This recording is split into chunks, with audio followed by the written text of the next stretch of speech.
Mahalakshmi vlog channel. வாங்க அப்படியே வீடியோக்குள்ளே போகலாம். இந்த கிரைண்டர் இருந்தால் நம்ம வந்து கையில் மாவே படாமல் மாவே தொடாமல் சூப்பராக வந்து ஒரு 10 நிமிஷத்துலேயே நமக்கு சப்பாத்தி மாவு சூப்பராக ரெடி ஆயிரும். சரிங்களா?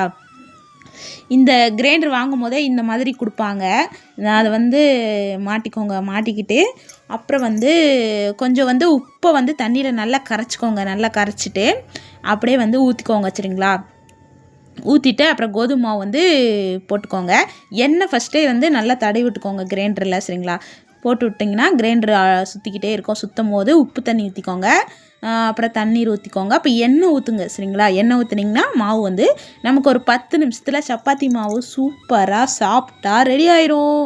சப்பாத்தினாலே நமக்கு ஒரு ஐயோ சப்பாத்தியா அதுக்கு மாவு பிசையணுமே, ஐயோ பிசையவே முடியாதே, ஒரு 10 பேர் வந்தாலும் இந்த கிரைண்டரில் போட்டு நம்ம மாவு பிசைஞ்சு அழகாக சூப்பராக வந்து சப்பாத்தி எப்படி சொல்கிறது, சாப்பாடு ரெடி ஆயிரும். டிஃபன் ரெடி ஆயிரும். அப்படி தானே சொல்லுவாங்க? ஆமாம், நைட்டுக்கு வந்து டிஃபன் தானே சொல்லுவாங்க. டிஃபன் ரெடி ஆயிரும். பாருங்கள், நான் வந்து ஒரு 1/4 மணி நேரம் கூட ஆகலைப்பா. 10 நிமிஷம், ஒரு 15 நிமிஷம், 1/4 மணி நேரம் நான் வைங்க, ஒரு 1/4 மணி நேரம் கூட ஆகும். ஆனால் சப்பாத்தி மாவு ரெடி ஆயிரும். அங்கே பாருங்கள் எவ்வளோ அழகாக ரெடி ஆகுதுன்னு. ஈஸியான மெத்தடு, சூப்பராக. நம்ம எண்ணெய் மட்டும் கொஞ்சம் கொஞ்சம் ஊற்றணும். சரிங்களா? எண்ணெய் கொஞ்சம் நிறையா ஊற்றினா தான் சப்பாத்தி நல்லா சாஃப்டாக வரும் சொல்லுவாங்க. இங்கே பாருங்கள் எவ்வளோ அருமையாக சூப்பராக சாஃப்டாக வந்திருக்குன்னு. மிஷின் தான் வந்து நமக்கு பிசைஞ்சு தருது அப்படிலாம் இருக்காது. நம்ம கையில் பிசைஞ்சால் கூட இவ்வளோ சாஃப்டாக வருமா என்னன்னு எனக்கு தெரியல. அந்த அளவுக்கு சூப்பராக சாஃப்டாக இருக்குது. ஈஸியான மெத்தடு. இப்போது எங்கள் வீட்டில் வந்து 4 பேர், எக்ஸ்ட்ரா ஒரு அண்ணாக்கும் சமைச்சு கொடுக்கணும். அப்போ 5 பேர் ஆச்சு.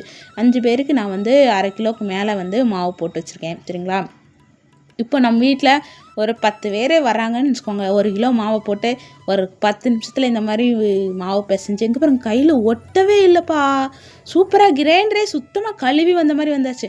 நமக்கு ஒரு சின்ன வேலை என்னன்னு கேட்டிங்கன்னா, அதை எடுத்து இப்படி உருட்டி மட்டும் வச்சிடணும். சரிங்களா? அப்படியே வந்து உருட்டி ஒரு பால் மாதிரி செஞ்சு வச்சு ஒரு கிண்ணம் போட்டு மூடி வச்சிட்டோம்னா சப்பாத்தி 5 நிமிஷத்தில் சூப்பராக ரெடி ஆயிரும். பாருங்கள் எனக்கு எவ்வளோ வேலை. இங்கே பாருங்கள் சூப்பராக சாஃப்டாக இப்போயே இருக்குது. ஆனால் நம்ம வந்து மூடி வச்சிடலாம். மூடி வச்சுட்டு அடுத்த வேலையை போய் பார்க்க போகலாம். அடுப்பை வந்து எப்போவுமே வந்து நான் டெய்லியுமே அடுப்பை க்ளீன் பண்ணிடுவேன். அடுப்பு க்ளீனாக இருந்தால் தான் மகாலட்சுமி வீட்டிலே இருப்பாங்க. சரிங்களா? நம்ம சம்பாதிக்கிற காசு நிலைச்சி நிற்கும். சரிங்களா? முதல்ல வந்து அடுப்பை வந்து நல்லா சுத்தமாக வந்து சோப்பு போட்டு நல்லா அப்படி இப்படி தேய்ச்சிட்டு அப்புறம் ஒரு நல்ல ஒரு பசங்களோட கிளாத்து தான், வேண்டாத டிஷர்ட்டு, அது வந்து பனியன் கிளாத்து, அதை வச்சு துடைச்சோம்னா ஈஸியாக இருக்கும். சரிங்களா? டெய்லி வந்து தண்ணி போட்டு கழுவினோம்னா துரு பிடிக்கிறது அந்த மாதிரி ஏதாவது ஆயிரும்னு சொல்லிட்டு நான் வந்து ஒரு நாள் வந்து வாரத்தில் ஒரு நாள் வந்து அடுப்பு பக்கத்தில் வச்சு அடுப்பு ஃபுல்லாக கழுவி விட்ருவேன் பைப்பு திறந்து. அப்புறம் வந்து மீது 5 நாள் வந்து இந்த மாதிரி நல்லா சோப் போட்டுட்டு அப்புறம் வந்து நல்லா தொடச்சி விட்டோம். அடுப்பு அப்படியே பளிச்சுன்னு பளபளன்னு இருக்குது பாருங்கள். அப்புறம் அடுப்புக்கு கீழே இருக்க குப்பையெல்லாம் வந்து கண்டிப்பாக எடுத்தே ஆகணும். என்ன குப்பைன்னு கேட்டிங்கன்னா, நம்ம தோசை ஊற்றும் போது இந்த சின்ன சின்ன பிசுறுன்னு சொல்லுவோம்ல, தோசையோட இது, அதில் வேஸ்ட்டெல்லாம் அப்படியே நம்ம அவசரத்தில் தள்ளி விட்டுருவோம்ல, அதெல்லாம் வந்து அப்படியே குப்பையாக தான் சேர்ந்துருக்கும். அதெல்லாம் வந்து அடுப்புக்கு அடியில் கண்டிப்பாக க்ளீனாக இருக்கணும். அடுப்பு க்ளீனாக இருக்கணும், அடுப்புக்கு அடியிலையும் க்ளீனாக இருக்கணும். சரிங்களா? அப்புறம் வந்து அழகாக ஒரு பச்சரிசி மாவு எடுத்து கடன்னு வாங்க ஒரு குட்டி கோலம் போட்டலாம். வெறும் அடுப்பாக வந்து எப்பயுமே இருக்கக்கூடாது. வீடு வந்து மங்களமாக இருக்காது. சரிங்களா? அதனால் அரிசி மாவு வந்து அரைச்சி ஃப்ரிட்ஜில் வச்சு அது வந்து கொஞ்சம் கட்டியாக ஷாப்பீஸ் மாதிரி ஆயிடும். அதை வந்து வேணுங்கிறப்ப எடுத்து உடச்சி போட்டு இந்த மாதிரி கலந்து வச்சுருக்கேன். அடுப்புக்கு கோலம் போடுறது, பூஜை அறையில் கோலம் போடுறது அந்த மாதிரி. சரிங்களா? கோலப்பொடி விட அரிசி மாவு ரொம்ப மங்களகரமானது. மகாலட்சுமிக்கு பிடிச்ச ஒரு அரிசி மாவு. சரிங்களா? அதனால் வந்து ஒரு குட்டியாக தாமரை போட்டாச்சு. ரொம்ப அழகாக இருக்கும் பாருங்கள். ரொம்ப சிம்பிளாக நம்ம ஈஸியாக ஒரு 1/4 மணி நேரத்துலேயே அடுப்பு க்ளீன் பண்ணியாச்சு. இந்த மாதிரி நீட்டாக வச்சாச்சு. அப்புறம் இவ்வளோ பாத்திரம் இருக்குப்பா. கரெக்டாக நான் சொல்லப்போனால் பாத்திரங்கள்வே எனக்கு 1/2 மணி நேரம் ஆச்சு. 1/2 மணி நேரமாகவும் வீடியோ ரெக்கார்ட் ஆகிட்டு இருந்துச்சு. ஆனால் அவங்களுக்குலாம் போர் அடிக்குமே அப்படி சொல்லிவிட்டு, நீங்கள் வந்து ரொம்ப லாங்காக போகுமே வீடியோ அப்படி சொல்லிவிட்டு பாத்திரங்கள் வர வீடியோவை நல்லா ஸ்பீடு பண்ணி கடன்னு பாத்திரங்கள் வர மாதிரி உங்களுக்கு காட்டியிருக்கேன். ஆனால் நான் கழுவுறக்கு 1/2 மணி நேரம் ஆச்சு. ஏன்னு கேட்டிங்கன்னா, நேற்று நைட்டு சாப்பிட்டுட்டு கழுவாமல் அப்படி தூங்கிட்டேன். இப்போ ரொம்ப உடம்பு சரியில்லை, ரொம்ப டயர்டாக இருக்குது. வேலைக்கும் போயிட்டு வந்து வீட்லேயும் வேலை செய்ய ரொம்ப டயர்டாக இருக்குது. அதனால் ரொம்ப டயர்டாக இருக்கிற அன்றைக்கி அப்படியே போட்டுருவேன்ப்பா. மறுநாள் காலையில் அப்படி கழுவிக்கலாம் அப்படின்னு சொல்லிட்டு போட்ட பாத்திரம் இவ்வளோ பாத்திரம் சேர்ந்துருச்சு. அப்புறம் இப்போ நம்ம கிரைண்டர்லாம் இது பண்ணோம்ல, அந்த கிரைண்டரும் சைடில் வச்சுருக்கேன். அப்புறம் அப்படியே கடன்னு பாத்திரம் கழுவ ஆரம்பிச்சிட்டேன். வாய்ஸ் கொடுக்குறது எப்படின்னா, அது வந்து அப்படியே வீடியோ ஓடிட்டு இருக்கும்போது கடன்னு அந்த வீடியோக்கு தகுந்த மாதிரி கடன்னு வாய்ஸ் கொடுக்கணுமா, அதுக்கே மூச்சு வாங்குதுப்பா. என்ன பண்ணுறது? எல்லோரும் எப்படி இருக்கீங்க? எல்லோரும் நல்லா இருக்கீங்களா? அது கேட்குறக்கே மறந்துட்டேன். எல்லோரும் சாப்பிட்டீங்களா? அப்புறம் நம்ம சேனல் பிடிச்சிருக்கான்னு சொல்லி கமெண்ட்டில் சொல்லுங்கள். நேற்று நான் போட்டிருந்த வீடியோவை ஒரு நண்பர்கள் யாரோ வந்து லைக் பண்ணியிருந்தாங்க, லாங் வீடியோவை. எனக்கு ரொம்ப சந்தோஷமாக இருந்துச்சு. சரிங்களா? என்னோடய சேனலில் லைக் பண்ணுற நண்பர்கள் அனைவருக்கும் ஒரு அழகிய நன்றி. சரிங்களா? லாங் வீடியோ வந்து முதல்ல ஒரே ஒரு லைக் வந்திருந்தது. பார்க்குறக்கு ரொம்ப சந்தோஷமாக இருந்துச்சு. அதுவும் மகாலட்சுமி வீடியோவுக்கு வந்து கமெண்ட் வந்துருந்துச்சு. அந்த கமெண்ட்டை பார்க்கும்போது எனக்கு ரொம்ப சந்தோஷமாக இருந்துச்சு. இந்த மாதிரி நம்ம பண்ணுற வேலையை யாராவது ஒரே ஒரு வாயை திறந்து பாராட்டினாலே போதும். சரிங்களா?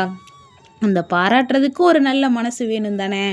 அப்படிங்கும்போது நம்ம சேனலில் அந்த மாதிரி நல்ல நண்பர்கள் இருக்கிறாங்கன்னு நினைக்கும் போது ரொம்ப சந்தோஷமாக இருக்குது. அப்புறம் வந்து கமெண்ட் பண்ணியிருந்தாங்க, நல்லா இருக்கு உங்கள் வீடியோ அப்படி சொன்னு பண்ணியிருந்தாங்க. அவங்களுக்கு வந்து நன்றி சொல்லியாச்சு. சரிங்களா? அப்புறம் நம்ம சேனலில் வரப்போகிற வீடியோ எல்லாமே வந்து கண்டிப்பாக பாருங்கள். நம்ம சேனல் பிடிச்சா மறக்காமல் ஒரு லைக் சப்ஸ்கிரைப் பண்ணி வச்சுக்கோங்க. அப்போ தான் அடுத்த போடுற வீடியோ உங்களுக்கு நோட்டிஃபிகேஷன் காட்டும். சரிங்களா? இன்னும் தப்பா பாத்திரம் கழுவிட்டு இருக்கேன். அதான் நான் சொன்னேன்ல, வீடியோ ஸ்பீடு பண்ணியே இவ்வளோ பாத்திரம் கழுவுறேன்னா, வீடியோ ஸ்லோவாக கொடுத்துருந்தேன்னு வச்சுக்கோங்களேன், அவ்வளோ லென்த்தாக போகும் வீடியோ. அவ்வளோ பாத்திரம்ப்பா. என்ன பண்ணுறது? என் பசங்க சாப்பிட்டு தட்டை கழுவ மாட்டேங்கிறாங்க. இந்த சின்ன பையன் இருக்கிறானே, தண்ணி குடித்தானா அந்த டம்ளரை கொண்டு வந்து அப்படியே கொண்டு வந்து சிங்கில் போட்டு போயிடுவான். அதுவும் எனக்கு வாஷ் பேசன் வேறு ரொம்ப குட்டி. சரிங்களா? அதனால் 2 பாத்திரம் போட்டாலும் நிறைஞ்ச மாதிரி இருக்கும். அந்த மாதிரி தான் இருக்கும். அதனால் என்ன பண்ணுறது? நமக்கு வந்து கடவுள் கொடுத்த வீடு வாடகை வீடு தான். ஆனாலும் வந்து நான் வந்து சொந்த வீடு மாதிரி வச்சுக்குவேன். எனக்கு பிடிச்ச மாதிரி பத்திரமா வச்சுக்குவேன் வீட்டை. பாருங்க, இது வந்து சுண்ணாம்பு வீடு தான்.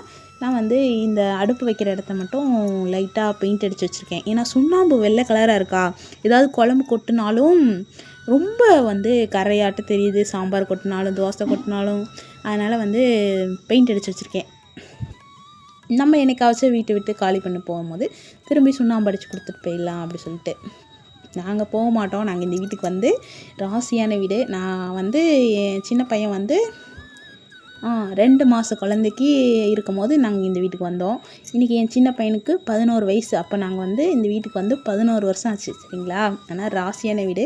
குட்டியாக இருந்தாலும் ஒரு குடிசையாக இருந்தாலும் எப்படி சொல்கிறது, மன நிறைவாக இருக்கும். நம்ம எவ்வளோ தான் உலகமே சுற்றிட்டு வந்தாலும் நம்ம வீட்டில் வந்து அப்பாடி நம்ம வீட்டில் இருக்கிற ஒரு சந்தோஷம், ஒரு நிறைவு எங்கே போனாலும் கிடைக்காது. உண்மை தானே? அது குடிசையாக இருந்தாலும் அப்படி தான். எல்லாருக்குமே அப்படி தானே? இந்த மாதிரி எனக்கு இந்த வீடு ரொம்ப பிடிக்கும். எனக்கு பிடிச்ச மாதிரி சின்ன சின்ன விஷயங்கள் பண்ணி வச்சுருப்பேன். ஒரு நாள் நல்லா வந்து உங்களுக்கு நான் ஹோம் டூர் காட்டுறேன். சரிங்களா? நம்ம சேனல் இருக்கா என்னன்னு தெரியல, பாருங்கள். ஹோம் டூர் இருக்கும்னு நினைக்கிறேன்.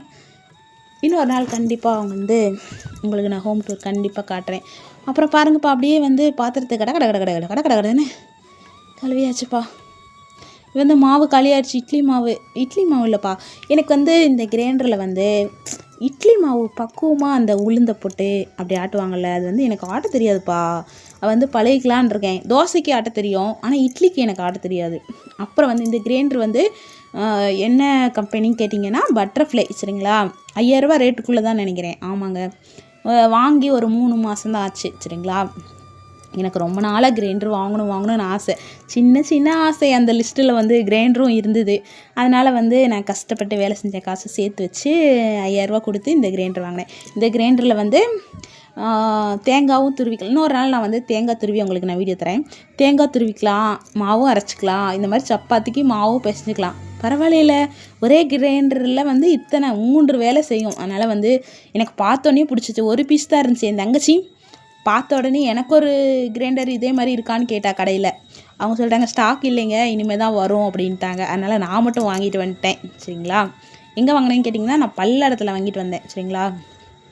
வாங்கிட்டு வந்து கிரைண்டர் நல்லா யூஸ் ஆகுது. எனக்கு சப்பாத்தி மாவு பிசைறது தான்ப்பா ரொம்ப கஷ்டம். கையெல்லாம் மாவாயிரும், அதை தூக்கி தூக்கி அடித்து பிசைஞ்சு கையெல்லாம் வலியே ஆயிரும். உண்மை தானே? இந்த மாதிரி இது மாதிரி கிரைண்டர் நம்ம வீட்டில் எல்லார் வீட்லேயுமே கிரைண்டர் இருக்க தானே செய்யும். இந்த மாதிரி கிரைண்டர் இருந்தால் இன்னும் நல்லாயிருக்கும்ல அப்படிங்கிற மாதிரி எனக்கு தோணுச்சு. ஒரு 10 பேர் வந்தாலும் இப்போ 10 பேருக்கு சப்பாத்தி மாவு பிசையணும்னா நமக்கு எவ்வளோ கை கஷ்டமாக இருக்கும்.